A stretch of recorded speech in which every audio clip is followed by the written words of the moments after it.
everybody. This is one of many recordings, hopefully, of books, short stories, etc., and whatever else I can manage to muster in the time I got. After being encouraged by several people and having the courage to sort of go forward with it, we will begin with a book I just started not too long ago.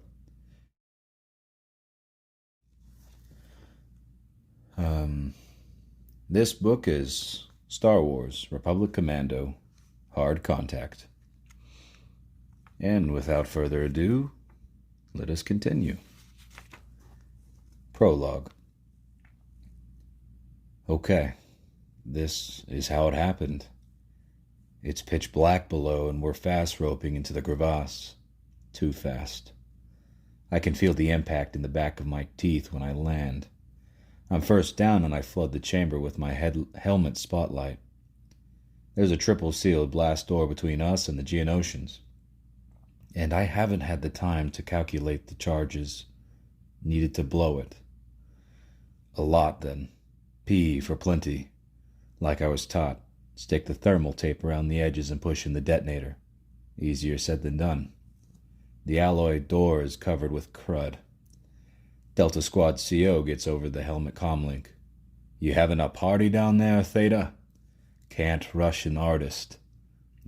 You want to tell that to the spider droids? Patience, Delta.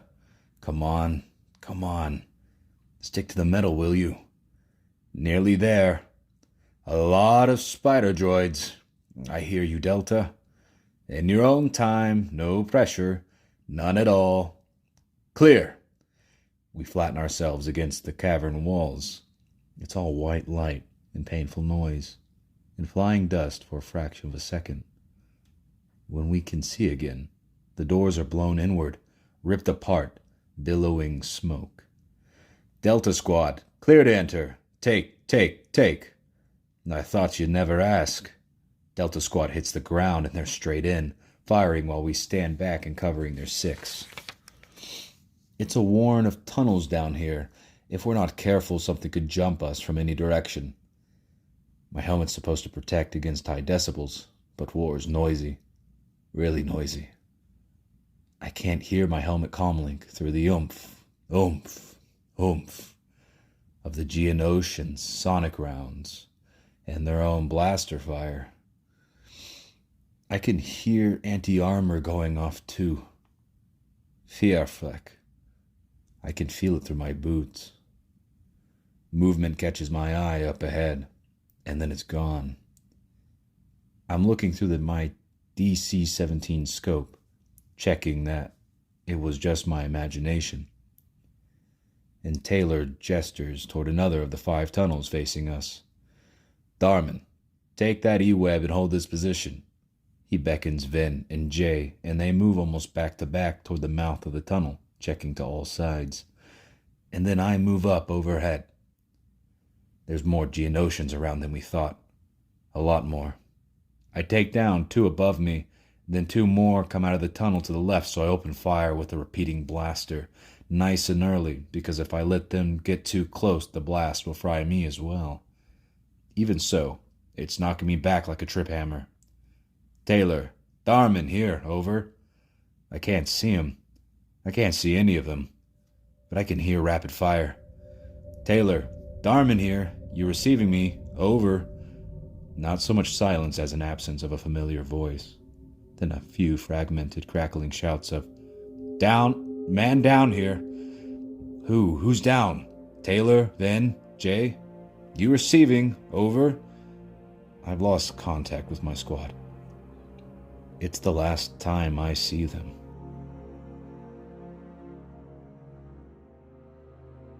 Chapter 1. Scramble. Line encrypted. Stand by. Geonosis forward control to fleet support. Ord Mantell. Prepare to receive Casavac transport. Med triage team estimates serious injuries. 12,000. Repeat, 12,000. Walking wounded, 8,000. Repeat, 8,000. ETA, 10 hours. Logistics priority for back-to-tank support teams. Prep for 72,000 combat-fit troops. Repeat, 72,000. Pending redeployment.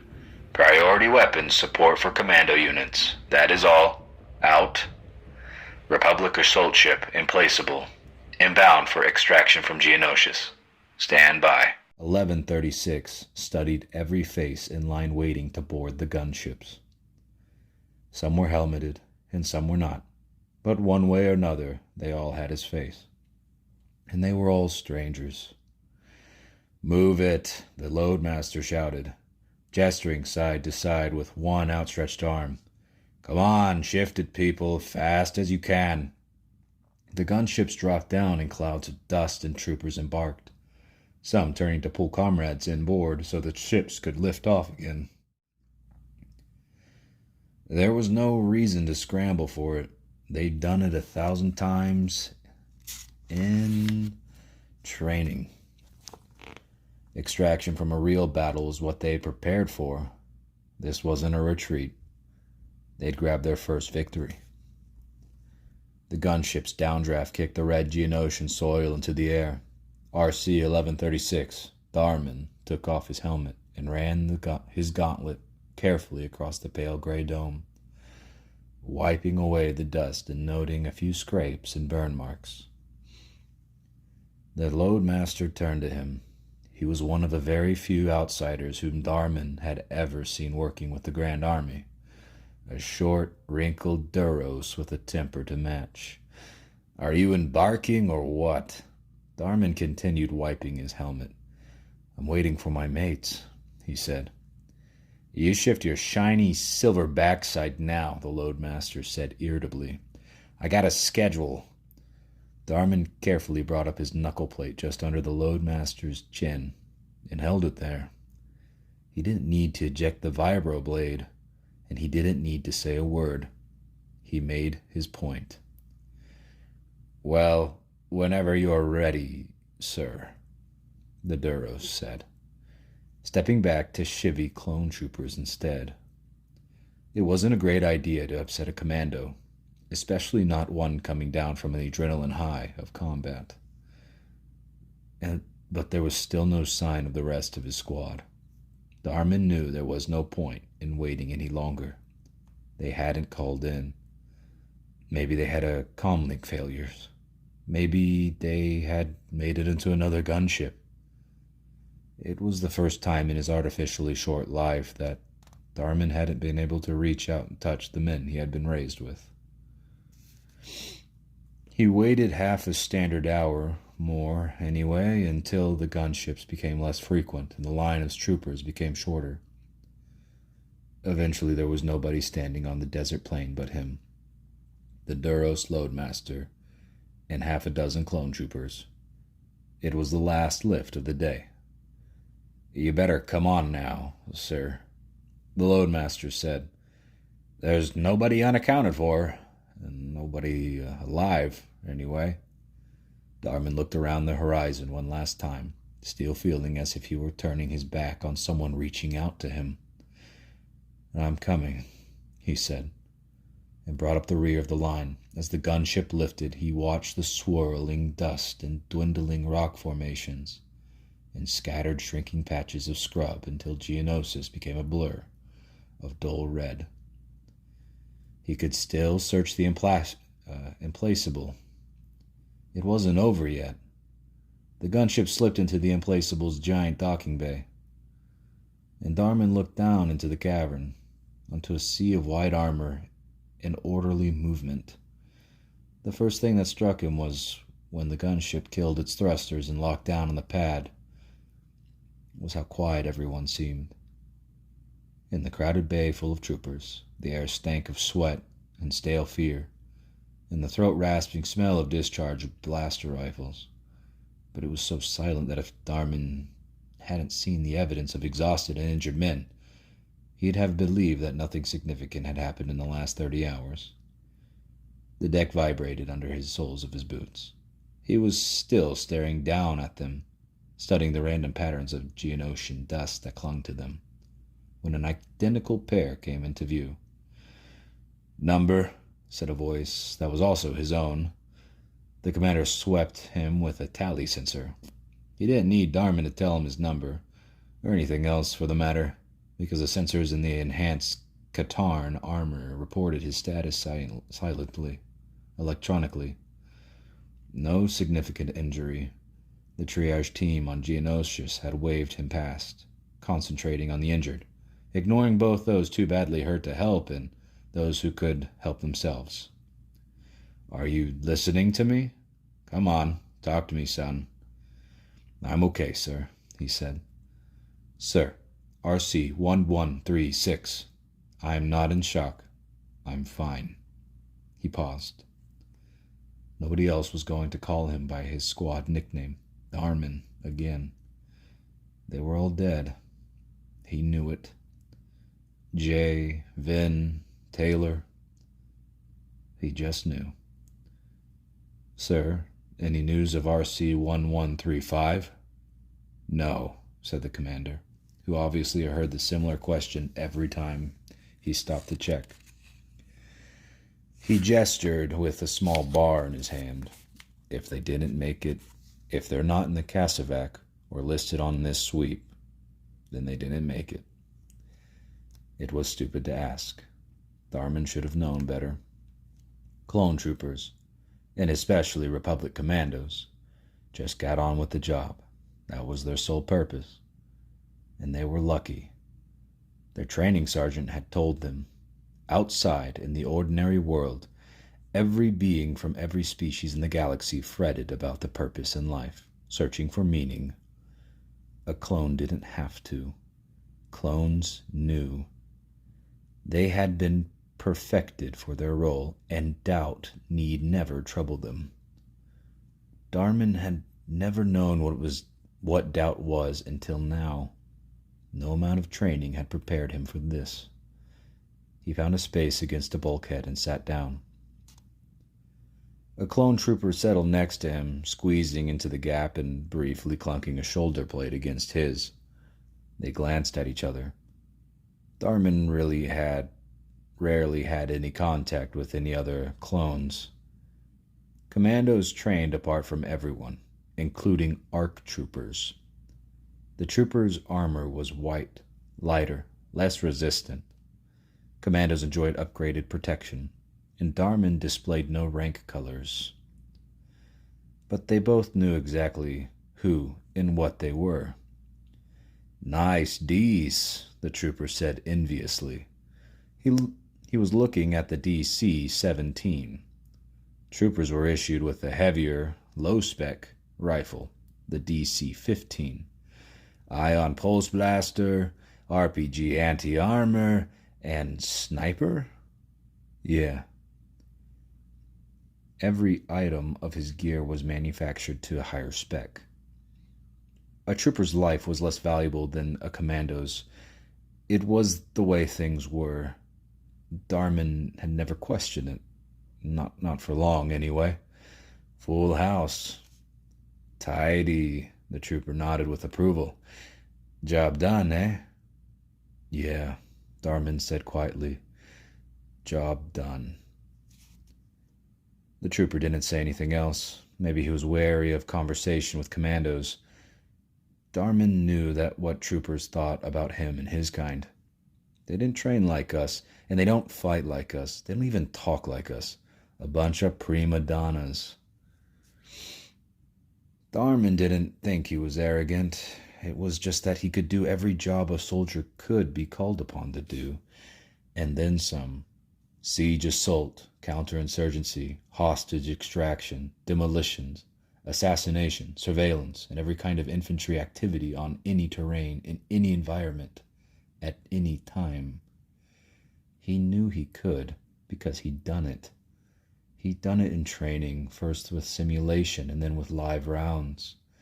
He'd done it with his squad, with the 3 brothers whom he spent every moment of his conscious life. They'd competed against other squads, thousands just like them, but not like them, because they were squad brothers, and that was special.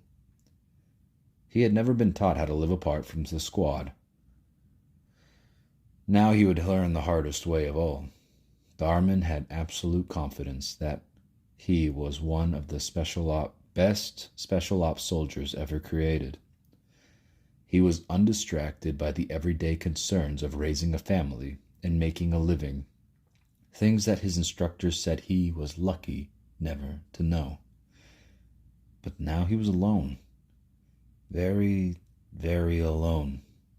It was very distracting indeed.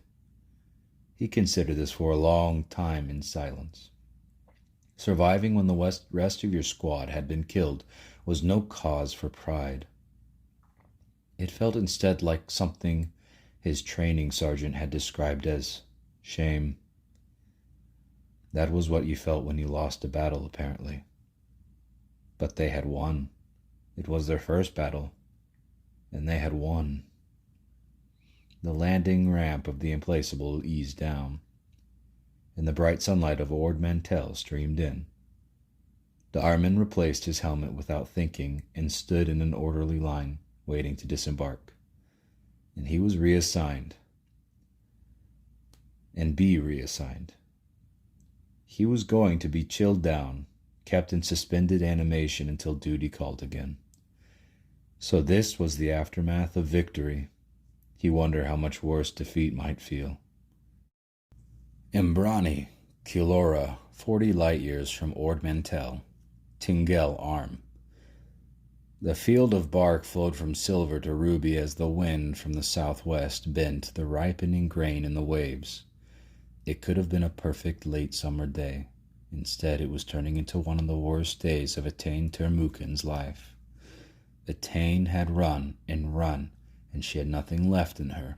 She had flung herself flat between the furrows, not caring where she fell. Etain held her breath as something stinking and wet squelched under her. The pursuing Weequay couldn't hear above the wind. She knew, but she held her breath anyway. "Hey, girlie." His boots crunched closer. He was panting.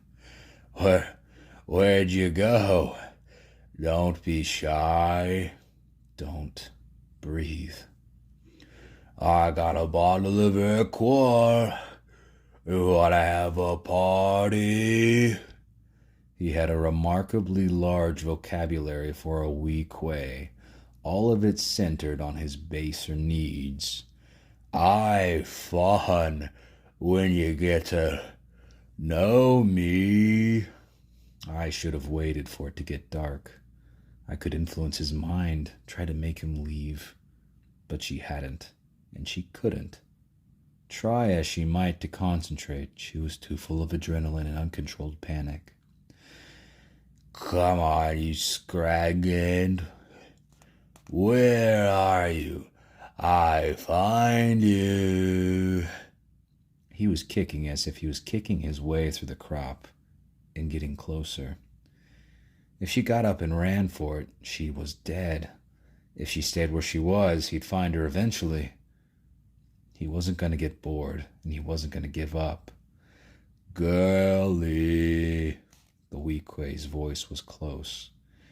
To her right, about 20 meters away, she sipped a strangled breath and clamped her lips shut again, lungs aching, eyes streaming with the effort. Girlie. Closer. He was going to step right on her. Girlie. She knew what he'd do when he found her. If he wasn't lucky, he'd kill her afterward. The Weequay was interrupted by a loud, wet thwack. He let out a grunt, and then there was a second thwack, shorter, sharper, harder. Etain heard a squeal of pain. How many times have I got to tell you, decut? It was a voice, a different voice, human, with an hard edge of authority. Thwack. Don't waste my time. Another thwack. Another squeal. Etain kept her voice pressed in the dirt. You get drunk one more time. You go chasing females one more time, and I'm going to slit you from here to here. The weakling shrieked. It was a sort of incoherent animal sound that beings made when pain overwhelmed them. Etain had heard too much of that sound in her short time on Kilora. Then there was silence. She hadn't heard that voice before, but she didn't need to. She knew exactly who it belonged to. Etain strained to listen, half expecting a heavy boot to suddenly stamp on her back. But all she could do was hear the swish and crunch of 2 pairs of feet wading through the crop, away from her. She caught snatches of fading conversation as the wind took it. The Weequay was being berated. More important. What was? Later, but right now, die Kut. I need you to... Okay, or I'll cut. Etain waited. Eventually all she could hear was the breath of the wind, the rustling grain, and the occasional fluting call of a ground eel seeking a mate. She allowed herself to breathe normally again, but still she waited, face down in ripe manure, until dusk started to fall. She had to move now. The Dans would be out hunting, combing the fields in packs. On top of that, the smell that hadn't bothered her while she was gripped by terror was starting to really bother her now. She eased herself up on her elbows, then her knees, and looked around. Why did they have to manure bark so late in the season anyway? She fumbled in the pockets of her cloak for a cloth. Now if she only could find a stream, she could clean herself up. She pulled a handful of stalks, crushed them into a ball, and tried to scrape off the worst of the dung and debris that stuck to her. That's a pretty expensive crop to be using for that, her voice said. Etain gulped in a breath and spun around to find a local in a grubby smock scowling at her. He looked thin, worn out, and annoyed. He was holding a threshing tool. Do you know how much that stuff's worth? I'm sorry, she said, sliding her hand carefully inside her cloak. She felt for the familiar cylinder. She hadn't wanted the Weequay to know that she was a Jedi. But if this farmer was considering turning her in for a few loaves or a bottle of Urquell, she needed her lightsaber handy. It was your bark or my life, I'm afraid. The farmer stared at the crushed stalks and scattered bead-like grains, tight-lipped. Yes, bark fetched a huge price in the restaurants of Coruscant. It was a luxury, and people who grew it, exported, couldn't afford it. That didn't seem to bother the Pneumonians who controlled the trade. It never did. I'll pay for the damage, Etain said, her hand still inside her cloak. What were they after you for? The farmer asked, ignoring her offer. The usual, she said. Oh, you're not that good looking. Charming. I know who you are. Oh, no. Her grip closed. You do? I reckon. A little more food for his family. A few hours drunk in oblivion, courtesy of Urquell. That was all she was to him. He made as if to step closer, and she drew her arm clear of her cloak, because she was fed up with running, and she didn't like the look of that threshing tool. Vzzoom. Oh, great, the farmer sighed, eyeing the shaft of pure blue light. Not one of you lot. That's all we needed. Yes, she said, and held the lightsaber steady in front of her face. Her stomach had knotted, but she kept her voice under control. I am Padawan Etain Termukan. You can try to turn me in if you want to test my skill, but I'd prefer that you help me instead. Your call, sir. The farmer stared at the lightsaber as if he was trying to work out a price for it. Didn't help your master much, that thing. Did it? Master Foulier was unfortunate and betrayed. She lowered the lightsaber but didn't cut the beam. Are you going to help me? We're gonna have to. We're going to have Gas Hokin's thugs all over us if I think they're busy, Attain said. What do you want from us? Shelter, for the moment. The farmer sucked his teeth thoughtfully. Okay, come on, Padawan. Get used to calling me Attain, please. She thumbed off the lightsaber. The light died with a foom sound. She slipped the hilt back inside her cloak, just to be on the safe side. Attain trailed after him, trying not to smell herself, but it was hard, nauseatingly hard. Even a scent-hunting Dan wouldn't recognize her as a human. It was getting dark now, and the farmer kept glancing over his shoulder at her. He shook his head, engaged in some internal conversation. I'm Burnham, and this is my land. I thought you lot were supposed to be able to use some sort of mind control tricks. How do you know I haven't? Attain lied. He said, and nothing more. She wasn't going to volunteer the obvious if he hadn't spotted it for himself. A disappointment to her master. She was clearly not the best of the bunch. She struggled with the Force, and she grappled with self-discipline. She was here because she and her master Foulier happened to be nearby when a job needed doing. Foulier could never resist such a challenge, and it looked as if he paid the price. They hadn't found his body yet, but they had no word from him either. Yes, Attain was a Padawan, technically speaking. She just happened to be the one who was a breath away from building permadomes and refugee camps. She reasoned with the part of a Jedi's skill was the simple use of psychology. And if Burham wanted to think the Force was strong in her, and that there was a lot more behind her external shell of a gawky, plain girl covered in stinking dung, and that was fine by her. It would keep her alive a little longer while she worked out what to do next. Fleet support. Ord Mantell, Barrack Block 5, Epsilon. It was a waste. A rotten waste. RC 1309 busied himself maintaining his boots.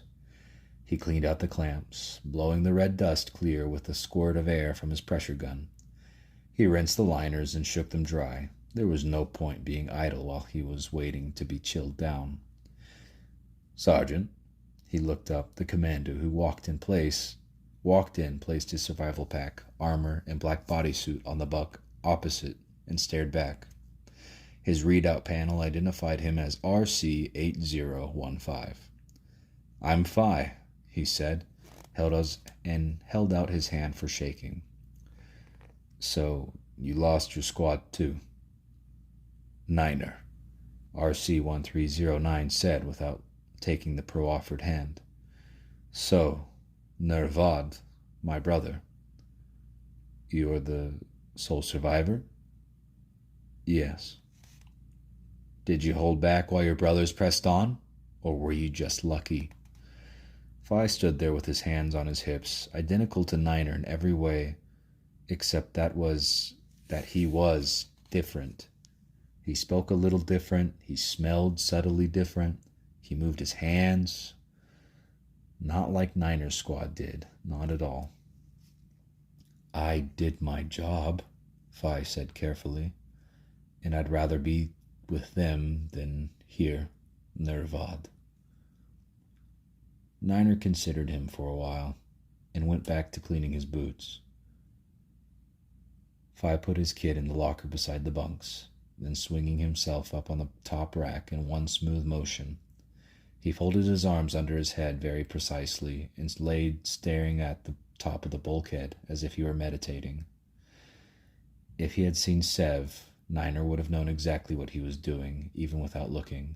But Sev was gone. Clone troopers lost brothers in training. So did commandos, but troopers were socialized with whole sections, platoons, companies, even regiments, and that meant that even after the inevitable deaths and removal during live exercises, there were still plenty of people around you whom you know well. Commandos worked solely with each other. Niner had lost everyone he had grown up with, and so had Phi. He had lost a brother before, 2-8, on exercise.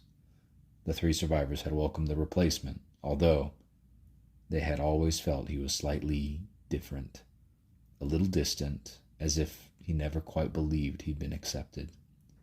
But they performed to the expected levels of excellence together, and as long as they did, the Kaminoan technicians and motley band of alien instructors didn't seem to care how much they felt about it.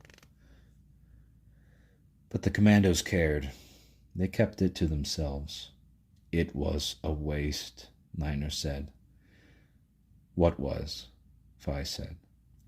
Deploying us on an operation like Geonosis.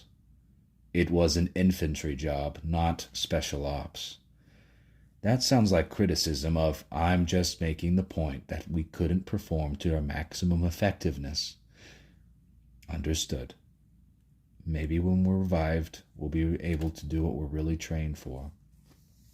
Niner wanted to say that he missed his squad, but that wasn't something to confide in a stranger.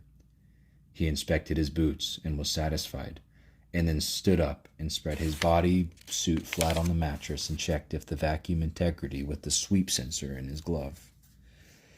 It was a ritual so ingrained in him that he hardly thought about it.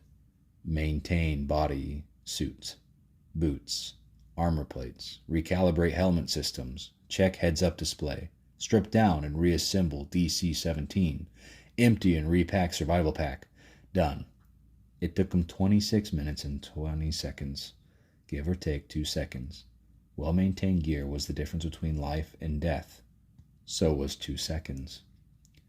He closed the top of his pack with a clack and secured the seal.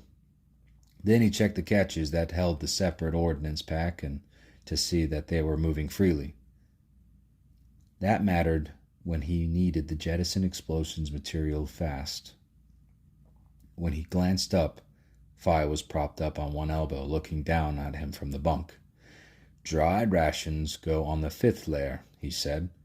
Niner always packed them further down, between his spare rappelling line and his hygiene kit. In your squad, maybe, he said and carried on. Phi took the hint and rolled over on his back again, no doubt to meditate on how differently things might be done in the future. After a while, he started singing very quietly, down under his breath. Komrik sad drotten, trochnin uris adin, da verde adin tratu. They were the wrath of the warrior's shadow in the gauntlet of the Republic. Niner knew the song. It was a traditional Mandalorian war chant, designed to boost the morale of the men who needed a bit of psyching up before the fight. The words had been altered a little to have meaning for the armies of the clone warriors.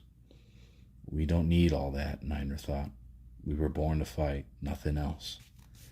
But he found himself joining in anyways. It was a comfort. He placed his gear in the locker, rolled onto his bunk, and matched the note and beat perfectly with Phi. 2 identical voices in a deserted barracks room.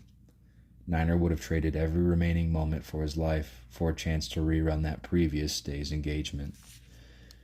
He would have held Sev and DD back. He would have sent 04 west with the E-Web cannon, but he hadn't. Gratua kun het sudrashe. Our vengeance burns brighter still.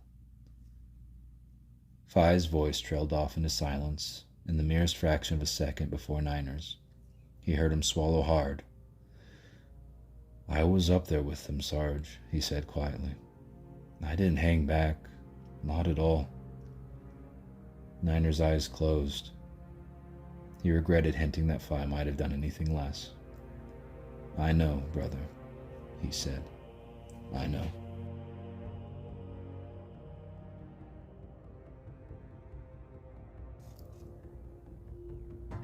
Chapter 2. Clone personnel have free will. Even if they do follow orders, if they couldn't think for themselves, we'd be better off with droids, and they're a lot cheaper too. They have to be able to respond to situations we can't imagine. Will that change them in ways we can't predict? Perhaps. But they have to be mentally equipped to win wars. Now thaw those men out. They have a job to do. Jedi Master Arligan Zay, Intelligence Officer. Secure briefing room, fleet support, Ord Mantell. 3 standard months after Geonosis. Fleet support base hadn't been built to accommodate tens of thousands of troops, and it showed. The briefing room was a cold store, and it smelled of food and spices. Darman could see the loading rails that spanned from the ceiling, but he kept his focus on the holoscreen in front of him. It didn't feel so bad to be revived after stasis. He was still a commando. They hadn't reconditioned him. That meant he performed to be expected standards at Geonosis. He'd done well. He felt positive. But his helmet felt different. There was a lot more data on the HUD, the heads-up display. He flicked between modes for a while, controlling each command with rapid blinks. Nothing the extra systems and hardware that had been installed since Geonosis. Sitting to his left was his new sergeant, who preferred to be called Niner when superior officers went around, and RC 8015, nicknamed Phi. They too were the sole survivors of their squad. At least they knew what they were going through. Break after positive. But his helmet felt different. There was a lot more data on the HUD, the heads-up display. He flicked between modes for a while, controlling each command with rapid blinks, noting the extra systems and hardware that had been installed since Geonosis. Sitting to his left was his new sergeant, who preferred to be called Niner when superior officers weren't around, and RC 8015, nicknamed Phi. They, too, were the sole survivors of their squads. At least they knew what he was going through. There was a 4th makeshift seat in the row, a blue alloy packing crate, and it was unoccupied. Jedi Master Arligan Zay, hands clasped behind his back, paced up and down in front of the screen, cloak flapping and breaking the holo projection each time. Another Jedi, who had not been identified, was splitting the attention between Zay and the 3 helmeted commandos sitting absolutely still on the row of crates. The reflective surfaces of the spray-clean alloy walls enabled Darman to discreetly observe an unusual alien, one he had never seen before. He had been trained to take in every detail of his surroundings, although it was very difficult not to notice the creature. The alien was about 1.5 meters long. It was slinking around the walls, sniffing. Black-furred and glossy, it prowled on long, delicate legs, thrusting a narrow muzzle into crevices and exhaling sharply each time it did. Earlier, Darman had heard Zay address it as Valiquil.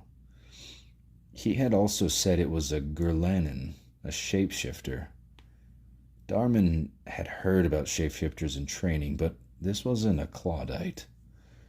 He was watching its reflection in the right field peripheral vision, and the door swung open and another commando entered, helmet tucked rigidly under his right arm, and saluted smartly. RC 3222, sir, he said. Apologize for keeping you waiting, sir. The medics didn't want to discharge me. No wonder.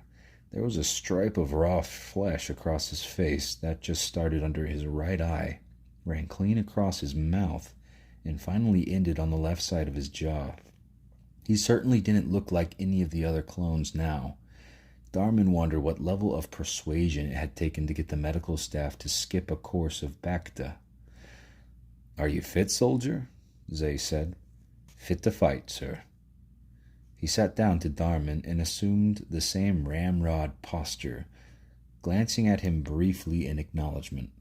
So this was their fourth man. They were a squad again, numerically anyway. Omega Squad.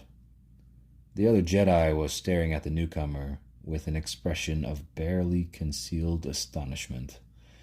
Zay seemed to notice and nudge his colleague. Padawan Jusik is new to clone armies, as are we all. That was understandable. Dharman had never seen a Jedi before the Battle of Geonosis, and he was equally fascinated. You'll excuse his curiosity. Zay gestured at the holoscreen. This is your objective, gentlemen. Keylora. He glanced at his datapad and, reading intently, this data has been obtained from high-altitude reconnaissance, so it has its limitations. Zay went on. Keylora is technically neutral. Unfortunately, its neutral status is likely due to end very soon. He referred to them as gentlemen. Maybe Zay didn't know what to call commandos. It was clearly still the early days for all of them. The image on the screen began as a blue and white disc, zooming in to the views of chains of islands, deep river inlets, and rolling plains peppered with patches of woodland and game-board fields. It looked pleasant and peaceful, hence utterly alien to Dharman, whose entire life beyond Tapoka City had been spent on battlefields, real or virtual. You're looking at farming communities, almost all of them located here in this region because it's the most fertile land, Zay said. They produce bark, kushian, and 50% of the luxury foodstuffs and beverages in the galaxy. There's also gem mining. The population is nevertheless living at substance level, and there is no government other than the law of the commerce and profit. Nemodian traders effectively own the planet, or at least the productive areas that are used to them. They enforce their stewardship through a militia controlled by Gez Hoken, a Mandalorian so unpleasantly violent that he was actually asked to leave the Death Squad for enjoying his work too much. Jusik looked up from the datapad. He appeared to be following the presentation. Scum, he said. One of our sources calls them scum, indicating a very disagreeable group of people. Zay paused for a breath as if to ensure that the last snippet of information had made its point. Given how thinly stretched our resources are, we are unfortunately unable to justify intervening to deal with any justice on Keylora at this time. But we have excellent intelligence that indicates a significant military asset located there. Dharman was listening and still watching the Gurlanin peripherally. It had moved around the room to sit upright beside Jusik, with its front paws neatly clasped before its chest. He was also observing Jusik, the Padawan still riveted by the commandos. Dharman was careful not to stare, even though any eye movement was disguised by his helmet, because Jedi knew things without having to see. His instructors had told him so. Jedi were omniscient, omnipotent, and to be obeyed at all times. Dharman hung on Zay's every word. Keylora isn't on the main lane, so to speak, Zay said. Ideal for hiding, if that's your intention. And there are things hidden there. We need you to apprehend one and destroy the other. A separatist scientist, Ovalot Quail Uthan, and her most recent project, a nanovirus. We have reason to believe both are in a research facility on Keylora. Zay paused and Jusik filled the space. We have a Jedi there, Master Cost Filier, but we haven't heard from him and his Padawan in some weeks. Zay picked up again. And let me assure you that we've been searching diligently for them. We have a location for our targets, but no plans of the buildings. The lack of plans will make your retrieval and sabotage task more challenging, as the communication situation Questions? Niner raised a gloved hand from his lap. Sir, what is the calm situation exactly? Nemodians. Not quite with you, sir. Zay looked blank for a moment, and his face lit up with revelation. The Nemodians own and control infrastructure. The native population scarcely have pits for refreshers, but their overlords enjoy the finest comlink, net, and air traffic control that credits can buy. They like to ensure that nobody does business without their knowledge, so they monitor everything and very little intelligence comes out. You'll have to avoid using any long-range comlink. Do you understand me, soldier? Sir, yes, sir, General Zay. There was a pause, a long pause, and Zay looked around the row of 3 helmets and a damaged face as if waiting for something. The Jedi had said he hadn't worked with clones before. Maybe he was expecting a dialogue. He stopped at Darman. The potential embarrassment to the master prompted Darman to fill the silent void. It was an obvious question to ask, really. What's the nature of the nanovirus, sir? Zay's head moved back just a fraction. An intelligent and significant question, he said. Thank you, sir. The answer, then, should be one of great interest to you personally. It appears to be specifically aimed at your clone personnel. The sleek black Gurlanin drew itself to a greater height. They fear you, and with good reason, it said in a deep, liquid voice. So they wish to kill you, as all ignorant beings do when they encounter something they fear and misunderstand. It continued elongating and now appeared to be standing. It had changed shape. Yes, Zay said slowly, dragging his words into 2 syllables. He looked away from the spectacle and molecular He looked away from the spectacle of molecular rearrangement. And this time, you still have an advantage. The Separatists almost certainly aren't aware of your potential as clone commandos. They have no idea what you can achieve. And perhaps we have no idea either. But you have been created for excellence and trained to realize that potential by the most experienced instructors in the galaxy. We have very high expectations. Zay slipped his hands into his cloak. His head lowered slightly. Oh, wait a minute. Head lowered slightly. If you happen to find Master Fullier safe, we would be relieved. But Uthan and the facility are your main priorities. Do you understand everything I have said? Yes, sir. Darman nodded, and so did the others. But it wasn't quite a synchronized movement. We'll get it right, he thought. A couple days of training, now sort it. Train hard, fight easy. I'll leave you to my Padawan then, Zay said, and swept out, pausing briefly at the door, and looked back at the commandos, tilting his head as if he was either amazed or amused. Jusik swallowed hard. The Gurlanin followed from a column back into the 4-limbed thing, and moved to sit beside RC-3222. Gazing up at him, the commando didn't react. Ah, it sighed. It had a voice like running water. My, that's Fett's face indeed. Fascinating. Jusik gestured to the exit. I'm your armorer, he said. Weapons and data. Follow me and I'll show you what you'll have at your disposal. The commandos rose as one, more or less, and followed him through the door down a passage still strewn with victualling containers. The place smelled of stewed nerf, even through Darman's filtration mask. The Gurlanin flowed before them, now a sinuous predator, now a trotting quadruped, shifting shape as it went. Jusik stopped at the door at the end of the passage and turned to them. I wonder if I could ask the rest of you to remove your helmets.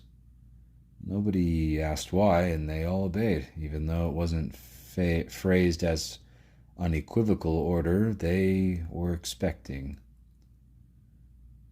The helmet seals made a faint tss sound as they opened. Oh, Jusik said, and stared for a second. Then he opened the door and stepped into the makeshift armory. It was a cache of treasures. There were upgrades and bolt-ons that Darman knew might fit his existing gear, an ordnance that he didn't recognize but looked like Republic issue, and there were exotics. Weapons he recalled from his database as belonging to a dozen different species. Quite a few that he couldn't place at all were all laid out neatly on trestle tables. It was inviting, almost as inviting as a meal. That all looks rather useful, sir, Niner said. Delta Squad has been collecting a few things here and there, Jusik said. The commandos were focused on the weaponry, but Darman was noting Jusik's behavior with growing interest. The Padawan stood back to let the men get a closer look at the armaments, but he was watching them carefully. Now you're nothing like droids at all, are you? No, sir, Fai said. We're flesh and blood, bred to be the best. Like advanced recon commandos? Not quite ARCs, sir. Not like clone troopers either. We don't work alone, and we don't work in formations. We just look the same. This is your unit of 4, then? A squad? He seemed to be recalling a hurried lesson. Almost like a family. Niner cut in. It is now, sir. He picked up a portable missile launcher that looked slightly different from the standard issue. Light. Very light. Mur-San prototype, Jusik said. Novel alloy, heavier payloads, extra range. It has a micropropulsor lift stabilizing unit. They haven't resolved all the more challenging technical issues yet, so consider shoulder launching. He peered at 3222's face. Is that painful? Not too bad, sir, the commando said. But the wound had to hurt like fire. The abraded skin was still weeping. I'll see to it later. It didn't matter. It didn't seem to be the answer Jusik was expecting, judging by his slight sound he made. Maybe he thought clones didn't feel pain, like droids. Do you have names? I don't mean numbers. Names. Now that was a very private thing. You kept your name to yourself, your squad, and your training sergeant. Darman was embarrassed for him. My squad called me Aten, the wounded commando said. Niner glanced at Phi, but said nothing at all. Aten was Mandalorian for stubborn. Jusik held up 2 reels of line and looked like matte ribbon, one black, one white. He took a ribbon of each color, twisted it into short links together, and held up the braid in one hand and a bead-sized detonator in the other. 1 meter is the equivalent yield of a thermal detonator, but it is directional, ideal for making a frame charge. But be cautious with the quantity if you want to enter a building rather than destroy it completely. You have some special implosion ordnance for that purpose? Any useful hand-thrown stuff? Darman asked. Stun grenades? We have a few Geonosian sonic detonators and a box of EMPs for anti-droid use. That'll do fine. I'll take the lot. Niner was watching Darman intently. You're obviously our demolitions man, he said. Then the sergeant turned back to the Padawan. We've been thoroughly trained, sir. You can have complete confidence in us. That was true, Darman thought. That had been very thoroughly trained, day in, day out, for 10 years, and the only time they weren't training was when they were sleeping, even if they were unrested. As a Special Forces unit, apart from playing infantry 3 months ago, Darman had no doubt that they could perform to the expected standards. He was happy to have the demolition role. He was proud of his skill in what was delicately known as a rapid entry. "What do you think happened to Master Fillier, sir?" Darman asked. He wouldn't normally have posed unnecessary questions, but Arligan Zay had seemed to approve of his curiosity, and Darman was conditioned to do whatever Jedi generals wished. Jusik opened a case of Commando saber darts and held it out as if operating a tray of ooge cakes. "Velikil believes he was betrayed by a native," he said. "They've been known to do anything to earn food or a few credits." Darman wondered how a Jedi could be taken by anything less than an army. He'd seen them fight at Geonosis. His warfare was a science, theirs appeared to be an art. Didn't he have a lightsaber? He did, the Gurlanin said. But Master Fillier has, or had, some discipline issues. Darman, a soldier able to withstand every privation in the field, and whose greatest fear was to wither from age rather than die in combat, felt inexplicably uncomfortable at the idea of a Jedi having failings. Master Fillier is a courageous Jedi, Jusik said, and almost losing his composed manner for a moment. He is simply passionate about justice. Niner diffused the moment. Darman felt reassured by his effortless authority. "Sir, how long have we got to plan the mission and attempt a few dry runs?" he said. 8 standard hours, Jusik replied, almost apologetic. "Because that's how long the journey to Kilora will take. You're embarking now." Attain emptied her bag on the straw mattress in the drying barn. Despite appearances, this was the guest suite. Livestock wasn't allowed in the barn at this time of year because of animals having the tendency to eat the bark grain, and that was an awfully expensive way to fatten Merleys for the table. The animals were allowed in the main house, and in the winter they even slept there, partly to keep the place warm and partly to protect the place from prowling Dans. The house smelled like it too. Nothing of the Merleys, not even their body heat or pungent odor, was ever wasted.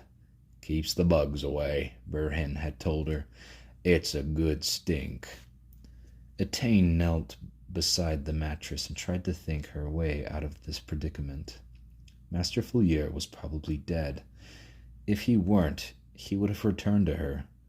He had been, brilliant, magnificently skilled when he was focused on being so, but he was also impatient and inclined not to walk away from matters that weren't of his concern. And those two factors didn't mix well with a covert mission. He decided one of Hokin's thugs needed to learn a lesson in how to respect the local population. All it took was for one of the Mandalorian's lieutenants to offer the same locals more than the price of a bottle of Urquell to say where and when Fillier was in town. That was a joke. Imbrani wasn't Coruscant, not at all. The only infrastructure in the rambling collection of farmsteads was devoted to what it took to grow, harvest, and export its cash crops into the comfort of its own commercial overlords. Attain had grown up in a world where you could travel at will and send messages easily, and neither of those were taken for granted. Facilities was readily available here. Attain needed one of two things right now: to get passage off Kilora, or to get a data transmission out in her stead. She still had a mission to complete, if only to justify Master Fillier's sacrifice. She took a small sphere from the scattering of her possessions on the mattress and opened it in 2 halves, like a chef-na fruit. A hollow chart blossomed in 3 dimensions in her cupped hands, then another, then another. She had layouts of half a dozen Nemodian and separatist buildings in the surrounding region, because Fullier hadn't been the only one who was careless. After a few bottles of Iroquois, the local construction workers dropped their guard. Etain was neither a natural warrior nor a great charmer, but she was aware of her talent for spotting opportunities. It made up for a lot. She wasn't sure if her master's fate was tied in with the hollow schematics, or if it had been seen as a direct threat to Uthan. She suspected Gez Hokan might even have done something simply because he didn't care much for Jedi. Play warriors, he called them. He despised anyone who didn't fight with hard metal or their fist. Mandalorians were tough, but Hokan operated at a completely different level of brutality. Etain had realized that the moment she and Fullier had walked through what was left of the Forehouse village, that must have displeased him in some way. She would have never erased those images from her mind. She meditated hard twice a day. It still wasn't helping. Settling down on her knees, she tried again, slowing her breathing, calming her heart. The gravel outside the barn crunched. Etain picked up her lightsaber from the mattress as she stuffed the holochart in her tunic. Her thumb hovered above the controls set in the hilt. She could have sensed someone coming, but she didn't. But she had a lot. Break. Stopping point here. Restart from after calming of her heart. The gravel outside the barn crunched. Etain picked up her lightsaber from the mattress as she stuffed the holochart sphere in her tunic. Her thumb hovered over the controls set in the hilt. She should have sensed someone coming, but she had allowed her fatigue and despair to get the better of her. I didn't check for another exit, she thought. Stupid. I might have to use this.